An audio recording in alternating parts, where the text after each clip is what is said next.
تو جناب سالبہ بیٹھے تھے، فرمایا فلاں کو لا کے لاؤ۔ جب بلانے گئے تو رستے میں عورت پہ نظر پڑی، پہلی نظر تو معاف ہے لیکن دوبارہ دیکھ بیٹھے،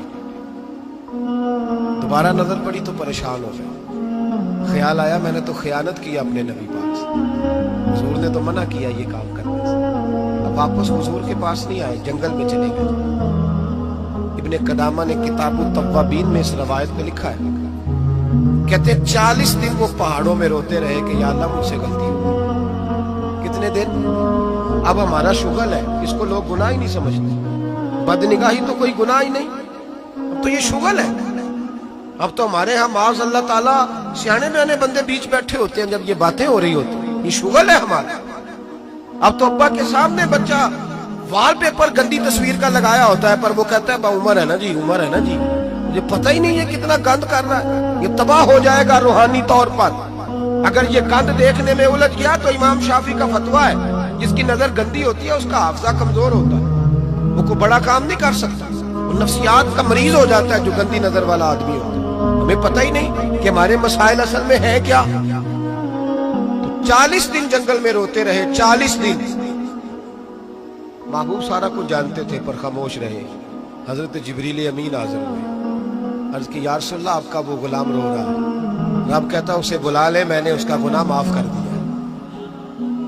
نبی پاک صلی اللہ علیہ وسلم نے حضرت مولا علی شیر خدا جناب سلمان فارسی کو بھیجا، فرمایا فلاں جگہ ہے لے آؤ۔ کہتے جب ہم گئے تو 2 پہاڑوں کے درمیان جناب سالبہ تڑپ کے رو رہے، ہمیں دیکھ کے اور روئے، کہنے لگے علی میرے بارے میں کوئی آیت تو نہیں نازل ہو گئی؟ تو کہا نہیں، چل حضور نے بلایا ہے۔ کہا اچھا حضور کہتے کیا تھے، فرماتے کیا تھے؟ کہا پتہ نہیں لیکن بلایا ہے۔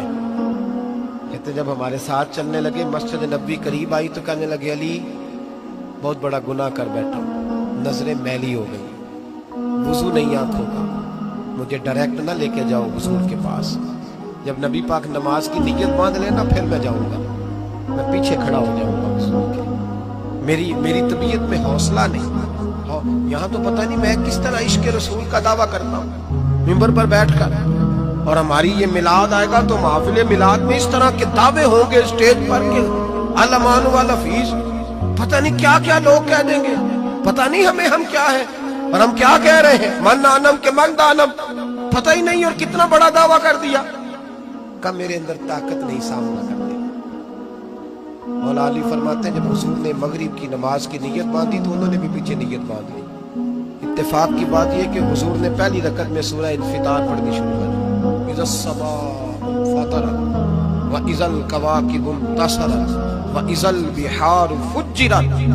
کہتے جب محبوب اس آیت پہ پہنچے نا کہ یا ایھا الانسان ما غرک بربک الکریم، اے انسان تجھے کس چیز نے دھوکے میں ڈال دیا، حالانکہ تیرا رب تو بڑا ہی کرم کرنے والا ہے، تو کس طرح کسی اور کے دھوکے میں بربک الکریم، اور ضمیر واحد ہے، میں تفسیر پہ نہیں جاتا، کہا تیرا اپنا رب، بربک تیرا اپنا رب، تیرا رب تو بڑا کریم ہے، تو پھر بھی کہیں اور چلا گیا۔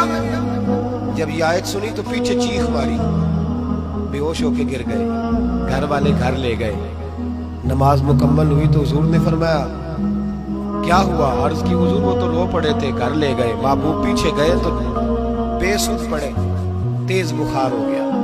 نبی کریم سرہانے بیٹھے اور ان کی گردن کو اٹھا کر سر کو گود میں رکھا، اور جب بالوں میں دستے مبارک پھیرا تو آنکھیں کھول دی، اور جھٹ سے اپنا سر زمین پہ رکھ کے کہنے لگے حضور میں اس قابل نہیں کہ آپ کی گود میں میرا سارا ہے، اس قابل نہیں، بڑا مجرم۔